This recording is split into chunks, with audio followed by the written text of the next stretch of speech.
When it comes to claims about the scale of violence within personal relationships, the 1 in 4 and the every 10-second type statistics drip off the tongue. Beatrix Campbell, the radical feminist and lesbian, has gone further than this. In an article for The Guardian, she claimed that women victims of domestic violence phone the police every second of every day. If that were true, over 31 million cases would be occurring every year.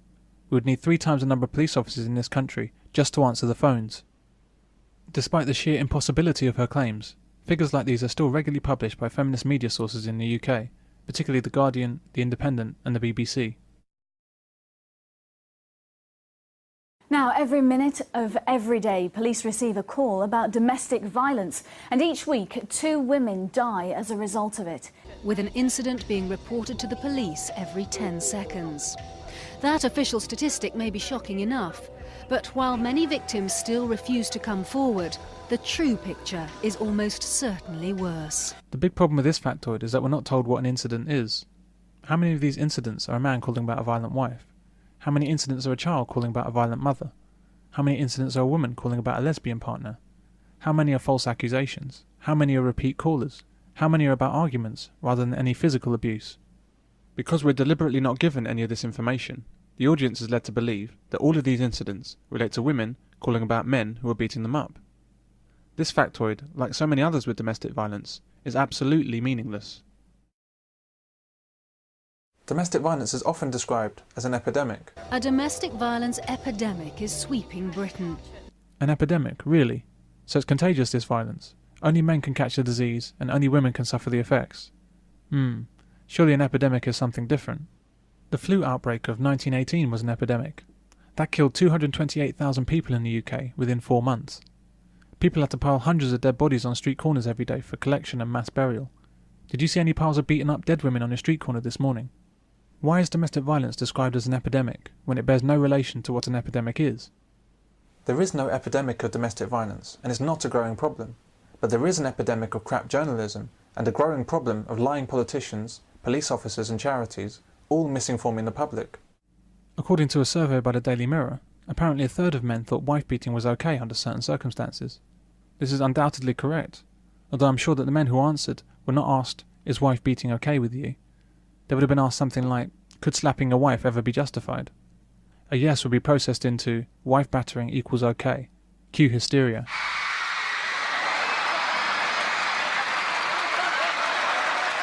The Mirror goes on to say,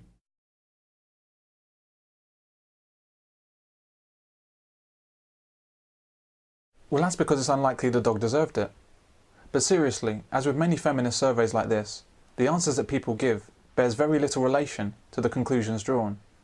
When I asked for a definition of domestic abuse, I said that I did not consider that a one-off aberration that might have happened 15 years ago where my wife slapped me round the face because she lost her temper that day and it had never happened before and it had never happened since. I said, I really don't put that into the same category of domestic abuse as somebody who's systematically abusing somebody else like on a daily or a weekly basis.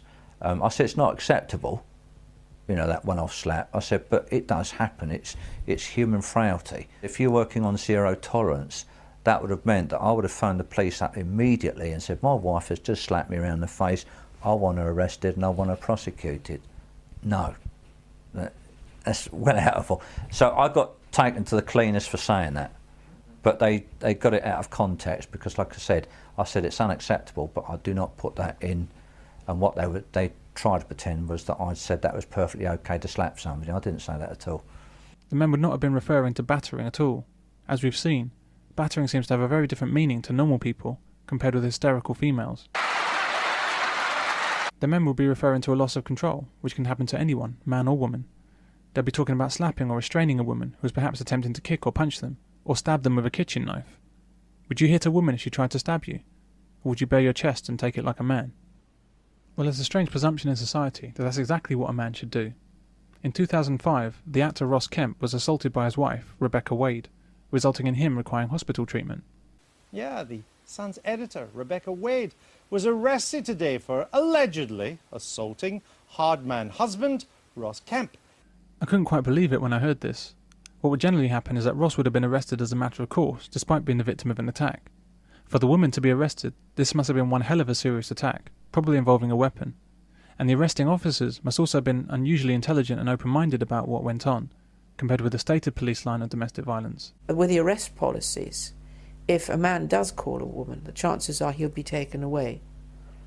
It doesn't matter what if he's scratched and whatever, he's taken out of the situation because it's a positive arrest policy. It's certainly drummed into officers that is the positive intervention and positive action that is expected of them at the scene of a domestic violence incident. Listen to some of the commentary on the incident. Courtesy of a couple who know a thing or two about spousal abuse. You see it here on the sofa. Has she got previous and going home at 4 in the morning and bashing her husband? Well, she never beat me up when I was her editor at News of the World, but she's a fiery redhead. Allegedly, I'm told. He said on a bar of soap, didn't he? I mean, it is just utterly hilarious, isn't it? I mean, I don't think she's beaten him up before. I mean, he is Ross Kemp, he's Grant Mitchell, and Heno from Ultimate Force. I mean, it's not playing very well for him, is it? It won't be now. The toughest man in Britain, brought to his knees by Rebecca Wade, about 5'8", 8.5 stone. It's not great. It seems Ross Kemp is in something of a bind here. Piers Morgan says that he's somehow unmanly for being injured by his wife. But if he defended himself and perhaps injured her, then he's not a tough guy. He's one of those evil wife beaters that we're told lies behind every front door. So he's not a tough guy if he defends himself from a woman, and he's not a tough guy if he gets attacked by a woman. It seems that the only way he can actually be tough is to take a beating or a knife attack from a woman, not restrain her or defend himself, not get injured, and not say anything about it to anyone. If you can manage all that, then he's a tough guy. Initially, the reaction is to defend yourself. I soon learnt that that wasn't the thing to do, because if I tried to grab her wrists or anything to stop her hitting me, she would then claim that I'd hit her first and that I'd attacked her. So although the initial reaction was to defend myself. She said she'd hit him around the back of the head with something nasty, and blood was flowing from the back of his head. So he called the police, and when the police got there, she just screamed and shouted, "Oh, he was going to try and kill me, so I did that to him." And the copper arrested him. He said, "Well, hang on, and he's, of course, then he was done for resisting arrest." But then I realised and I learnt, and I was told by the policeman, of course, you must never ever hit back. And it is actually his good advice, because if you don't, then there are no marks. And if you're the only one with marks, everybody can see that you're the only person who's actually been attacked. Perhaps men should take violence from women and not ever react in kind. Do it again.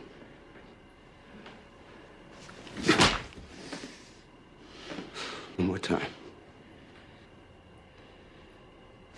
And perhaps there's nothing a woman could say or do that could justify a slap. It wasn't a miscarriage. It was an abortion. An abortion, Michael. It was a son, and I had it killed because this must all end. But I think we need to be realistic about human relationships and be honest with ourselves about what can arise within them. Women can and do incite and provoke violence from men, often in full knowledge that violence can be the only result. These women should never be classed as victims.